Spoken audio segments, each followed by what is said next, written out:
Okay, now this is the boiling of the peach cobbler, getting all the melt on for the butter and the sugar.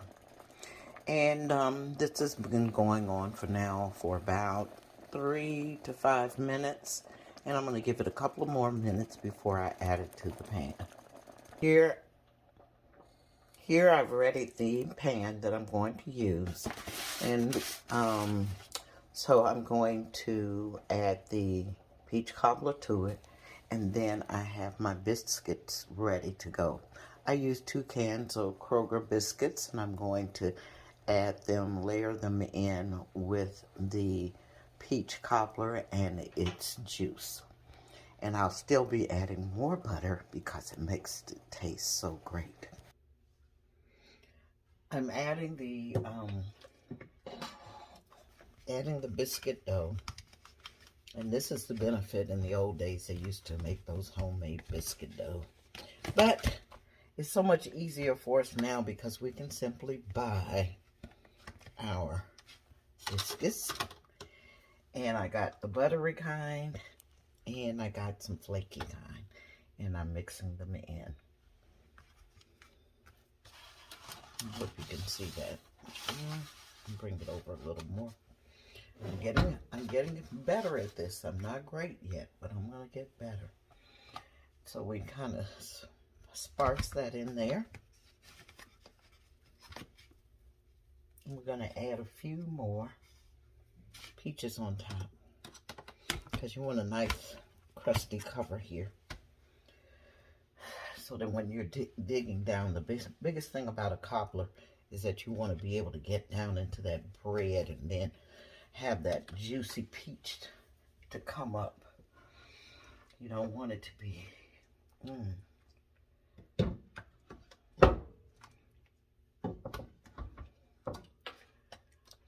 Now this top layer is going to be a little thicker, but I just wanted it to be all in there. When my grandmother taught me how to make peach cobblers, I just remember the biggest thing was how she said to always add a little bit more sugar and a little bit more butter. But I think in this particular case right now, and we're going to end up still with a juicy, you can tell that, right? This peach cobbler, once it's done, these, it's going to be very tender. It's going to be full of flavor. And we're going to have the bread dough.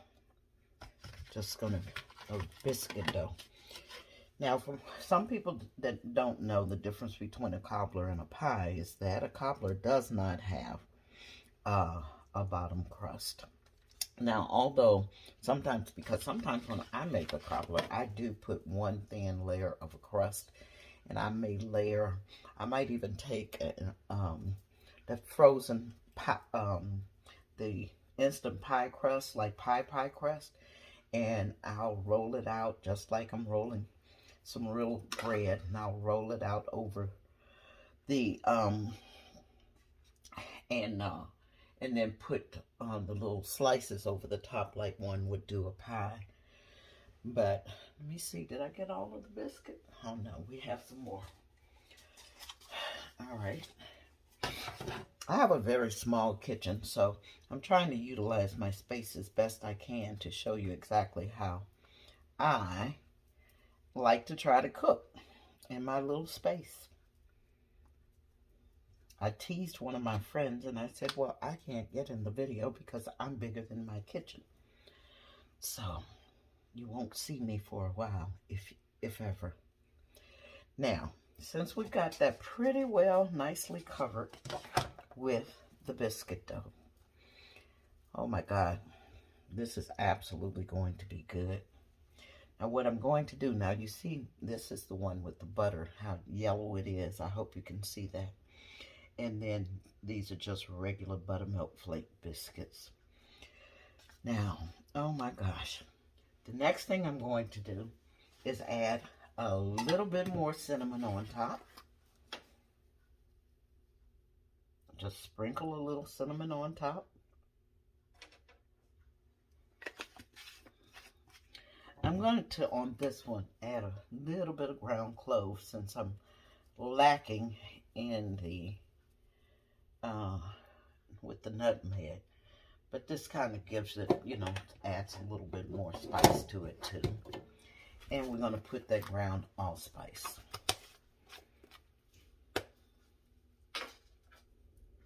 And see, this is also what browns it and gives you a nice brown crust too. I had also added just a teaspoon of vanilla flavor when I started cooking it. So in the bottom of the pan were the other two pieces of the butter, the other 2 tablespoons of the butter. And now I'm going to also sprinkle it. I'm just going to go into the bag. And I'm going to sprinkle a little bit more of brown sugar right on top.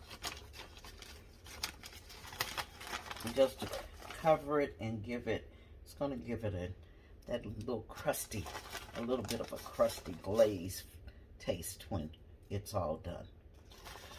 Well, this is it.